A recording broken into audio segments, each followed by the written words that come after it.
السلام عليكم، ازيكم حبايبي؟ عاملين ايه؟ وصفتنا النهارده طاجن الباميه باللحمه. طبعا في طرق كتير لطاجن الباميه، ولكن الطريقه دي انا معتمداها على طول، بطعم وريحه زمان، حاجه كده على اصولها. شايفين شكله؟ بجد طعمه تحفه. جبت هنا البصل وشوحته وضفت عليه عصير الطماطم، وبعد كده هسيبهم يتسبكوا مده دقيقتين. بعد كده هضيف عليهم الباميه، طبعا متفرزه او فريش. هتقلبيهم كده تقلبتين، وبعد كده هرفعهم على النار، يعني يبقوا معاكي نص سوا.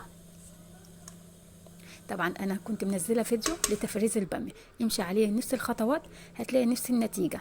شايفين خضرة ازاي وطعمها حلو جدا؟ ده كده شكلها بعد ما بقت نص سوا.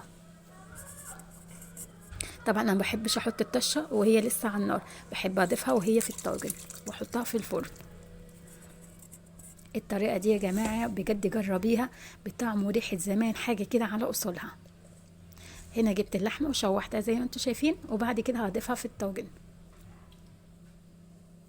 طبعا وصل معايا الفيديو لحد هنا، ما تنسيش يعمل لايك واشتراك، فضلا وليس امرا. ما تنسيش تشير الفيديو وتعمل لايكات كتير عشان يوصلكم كل جديد.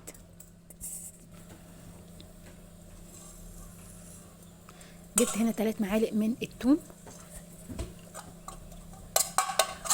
وهبدا كده اشوح طبعا الثوم. عملت الطشه زي ما انتم شايفين كده اهوت، هضيفها عليها وهحطها كده في الفرن. شايفين اللحمه بجد دايبه وحاجه طعمها حلو جدا. وبالهنا والشفا، والسلام عليكم.